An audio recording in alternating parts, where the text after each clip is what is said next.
Hello there! I just finished reading a really good book and I wanted to come on and share it with you today, especially as it is very seasonally appropriate. The book is Dandelion Wine by Bradbury, which I've wanted to read for a while, but I purposely waited until June because this book is all about summer. I happen to be posting on the first day of summer, which is crazy. I didn't plan it that way, but that's even better, I guess. This book is not really a novel, but it's not a short story collection either. It's a series of vignettes published in 1957, but set in the summer of 1928 in fictional Greentown, Illinois.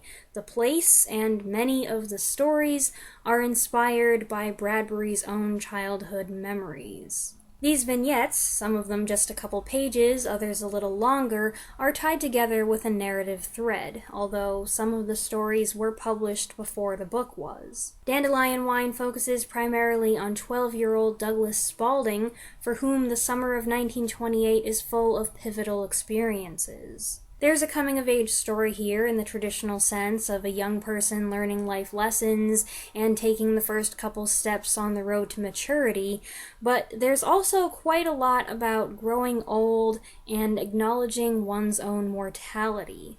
Douglas learns about life and what it is to be alive, but he also learns about death.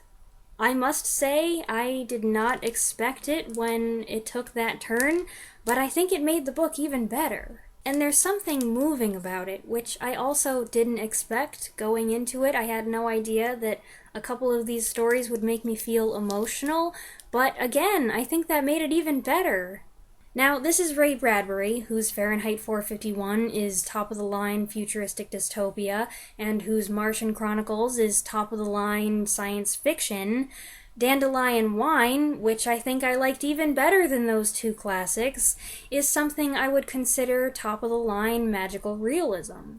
There are fantastical elements, and even one or two touches of science fiction, but the fantasy is never outright, never the focus, and a lot of the fantastical things that happen, you're never quite sure if they really happened, or if they were just imagination or wishful thinking. I think it's largely the descriptions that make the mundane seem fanciful and the impossible seem believable, while the characters and the dialogue stay grounded in reality. But there are also moments of darkness and fear, mainly having to do with the very real threat posed by the Lonely One, a local serial killer who targets single older women. In this book, I found two of my favorites from my Bradbury short story collection, which used to be up here. Some of you remember when it was up here, but I had to reorganize my shelves because this one was bowing, and so I put all the lighter weight paperbacks up there and moved the heavier weight, most of them are softcover, but some of them are hardcover books down here to this more stable shelf so that my bookshelves wouldn't collapse on me. Wouldn't that be funny if it happened in the middle of a video? So two of my favorites from this big red book I found in Dandelion Wine. In context, they don't have titles here, but in this book they are listed under what I believe is their original publication titles as The Sound of Summer Running and The Whole Town's Sleeping.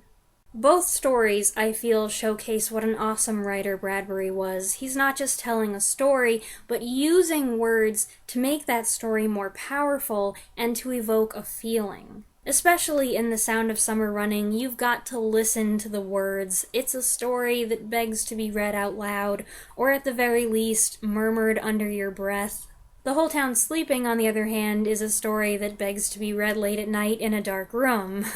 The Whole Town Sleeping is the one where the serial killer's storyline, hovering in the background, takes center stage. It's definitely one of the darker aspects of Dandelion Wine, and I love it. The first time I read the story a few years ago, I got the chills, especially at the end, and then I was like, I want to write a story like that.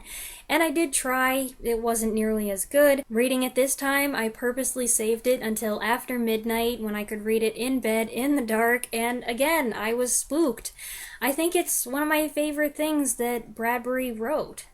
When I was reading this, I struggled with the same issue that I usually have when I'm reading Ray Bradbury, and that's the thing where I want to take my time and savor every phrase, but I also just want to devour the whole thing as quickly as possible because I'm enjoying it so much. I have to discipline myself to slow down and go back and read more deliberately and allow those awesome phrases of his to sink in. In case you couldn't tell, I absolutely enjoyed this book. I liked certain stories better than others, sure, but as a whole, I loved it. It gave me a full range of emotions. It has its somber, bittersweet moments, as life does, even for a 12-year-old boy, but it is also ultimately brimming with vitality and joy.